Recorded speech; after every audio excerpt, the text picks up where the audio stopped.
What's up, guys? This is Scott Chambers here. Today I'm going to be doing a quick demonstration and tutorial on a Rails 5 API.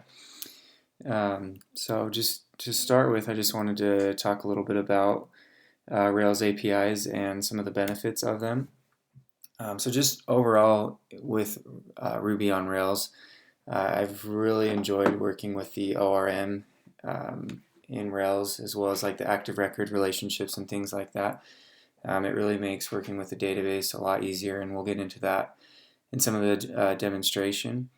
Also, as many of you have heard, Ruby on Rails is known for its gem collection.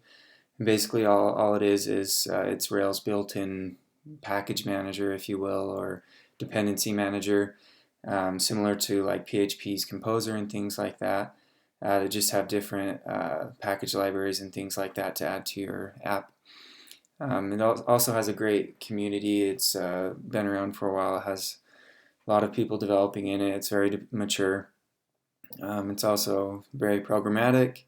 And in my opinion, it's really easy to read and understand. And you can be the judge of that as we look into the tutorial at some of the syntax and things like that.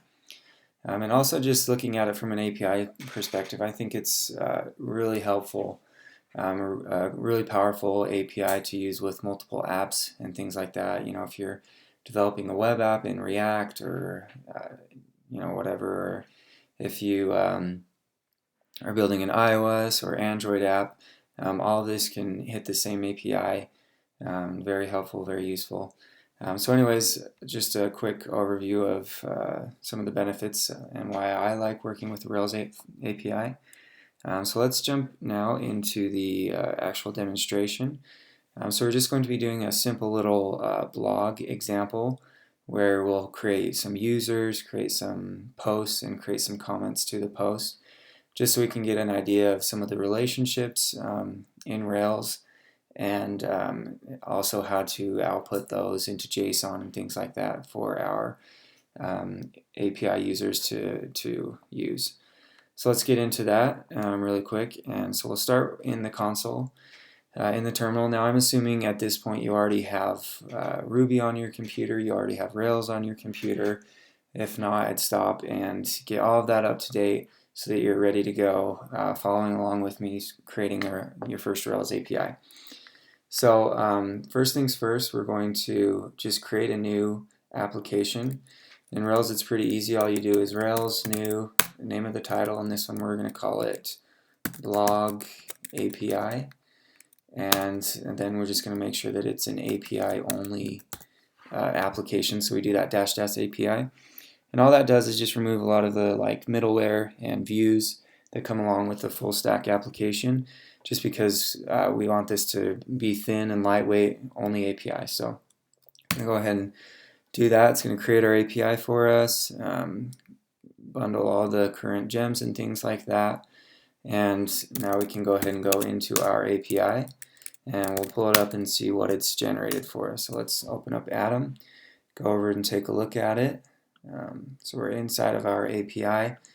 Those familiar with MVC will see that it's pretty similar to a lot of different frameworks you've used. You have your controllers here, have your models, you have your views, which again here is going to be pretty slim just because we're not having any views on it. And then also you're going to have things like your config files, your database, where we can seed our database. We'll see that here in a minute. And there will also be database migrations as well in here.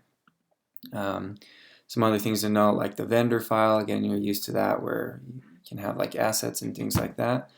And then a big thing is the gem file that you'll get very familiar with in Rails.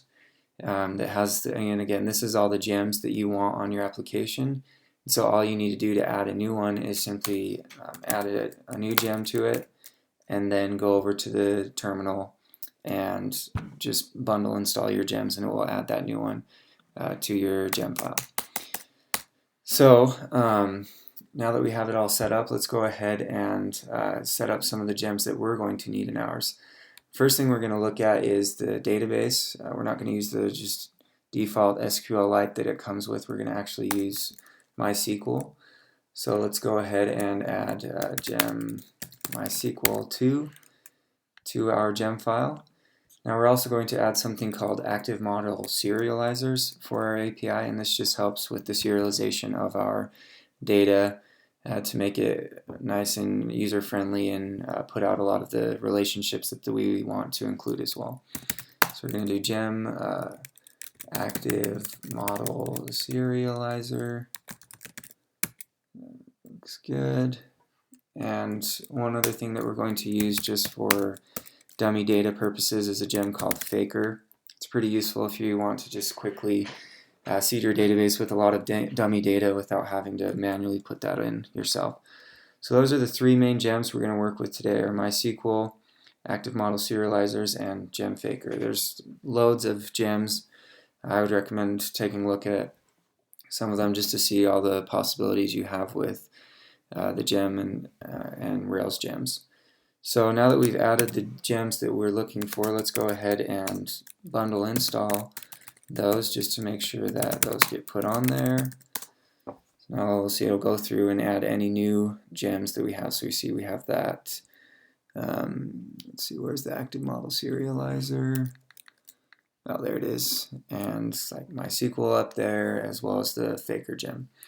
So now that we've added all of our new gems, let's go ahead and set up our database. Now, for the sake of time, I'm going to go through this part pretty quickly. But basically, it has a database file in Rails that just has your database connection, very similar to a lot of different frameworks. But I'm just going to go ahead and copy and paste in my database configuration. I'll just leave the password blank and everything, just so it's simple and easy. Basically, here it's just going to look for your production variables and things like that. So if I was hosting this on like Heroku or Amazon, this is what it would use. But since we're just in a development environment, it's just going to look at this right here. So we're going to call it blog API. We'll just call it root username and leave the password blank. So the database should be ready to go. So let's go ahead and see if we can create that. In Rails, all you need to do to create the database is just do rake db create. And that should create our database for us. And we see created database blog API. Let's go over to our SQL Pro editor to take a look at that. Let's refresh that really quick. We should see, let me add a new connection really quick. Connect to our local host, and we should see that it has this blog API. And of course, there it is. Nothing in it because we haven't added anything to our database, but we're good to go at this point. So next thing we have on our list is we're going to want to add some models and controllers to it so that we can start getting some of that data. So let's go back over to our terminal, and I'll show you how to generate like scaffolds and things like that, models, controllers. So it's pretty similar, pretty straightforward. All you're going to do is do Rails G, which is Rails generate, and we're going to do a scaffold of users, and we're going to give it a property of name, which is a string. Let's go ahead and generate that.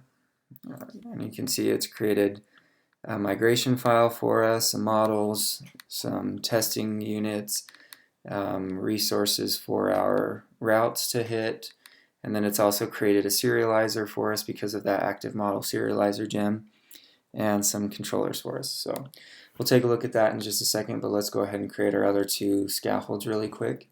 The next thing we're going to do is create a post scaffold, which our users can make posts for. So it's going to be Rails generate scaffold post, and we're going to reference it to user, which is basically just saying that it belongs to the user. And then we're also going to give it a few attributes like title and body. So pretty straightforward. Next thing we're going to do is make a scaffold called comment, which is going to belong to the post, but it's also going to belong to a user who made the post, and it's going to have a body. Let's create that for us. Now let's go over to Atom and see what that's done for us. So as you can see, we've created some new controllers with your basic CRUD in here, and then we've also created some models, which we're going to add some things to here in a second. But you can see it put in the relationships exactly as we wanted it to. Belongs to, that's just basically setting up the database how we want it to, so that a post belongs to a user, and then a comment also belongs to a post and a user. Now we're going to want to put in here the reverse relationship in here, just so that it can go both ways. So a user has many comments, so we're going to go in here and say, alright, so a comment belongs to a user, but a user also has many comments. Oops, spelled that wrong. So a user has many comments, and then a post also has many comments as well. Oh, and sorry, a user also has many posts. Alright, so now that we have all those relationships set up properly, let's go ahead and migrate our database so that we can see if those tables are created correctly and everything.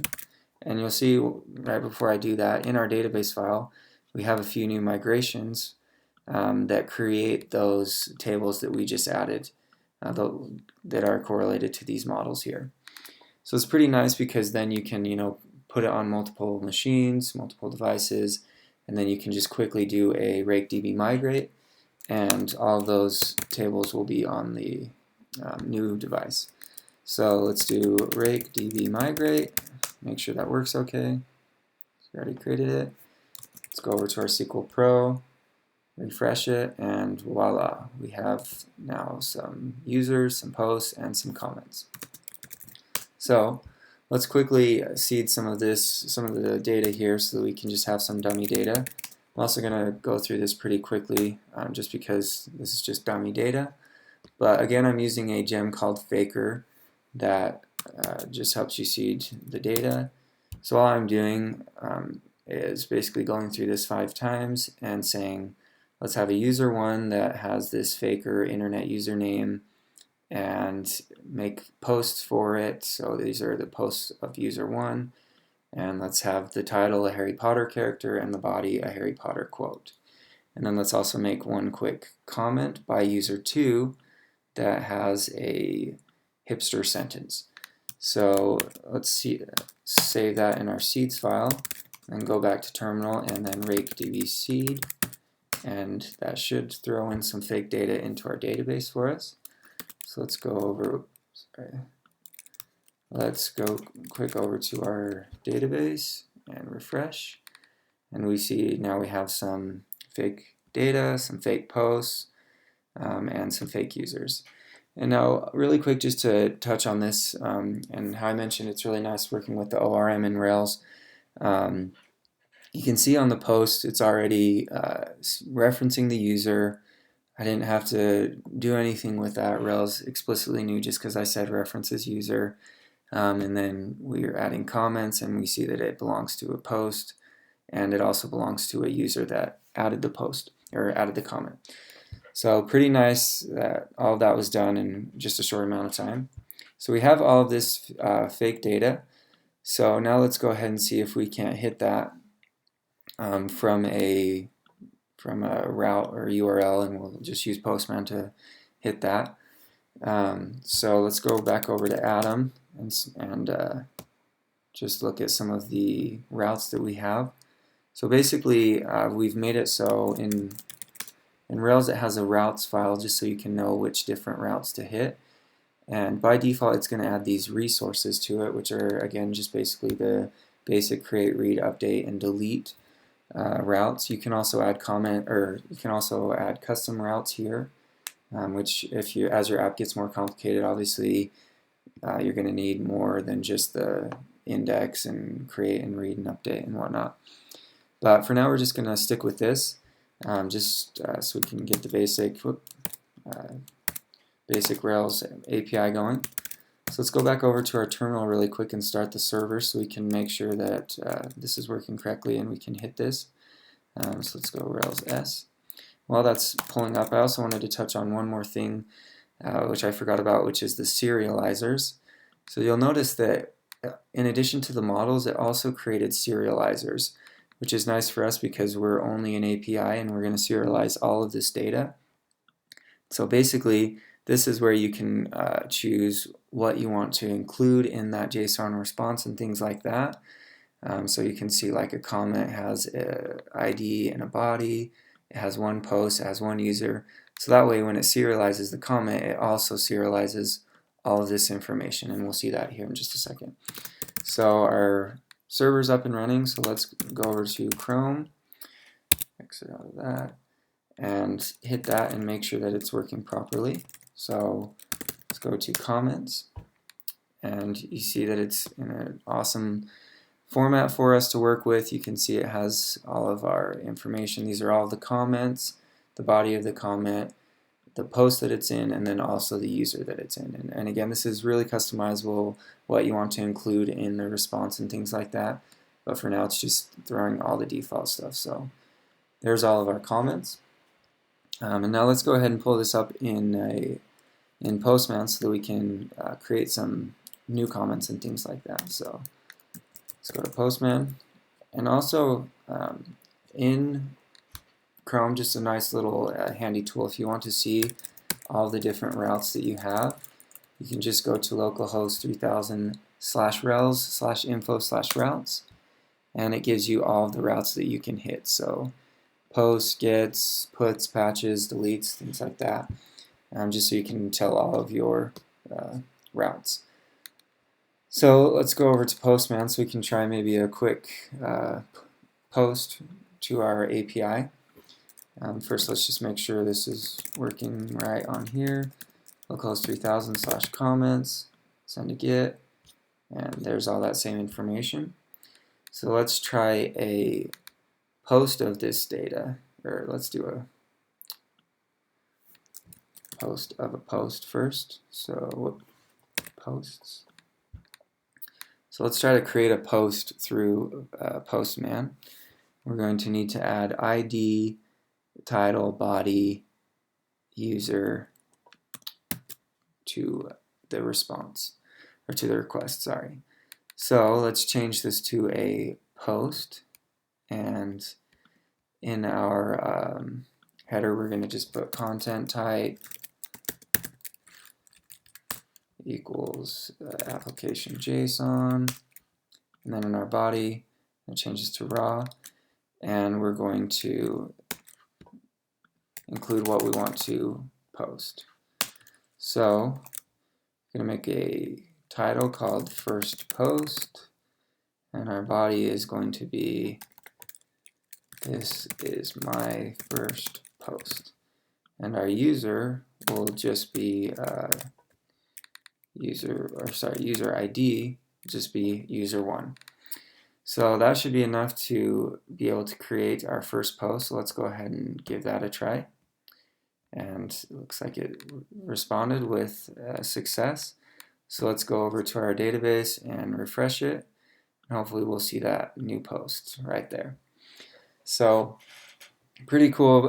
This is just a basic demonstration, but you can see how quickly you can get a really nice API going that has awesome relationships and things like that.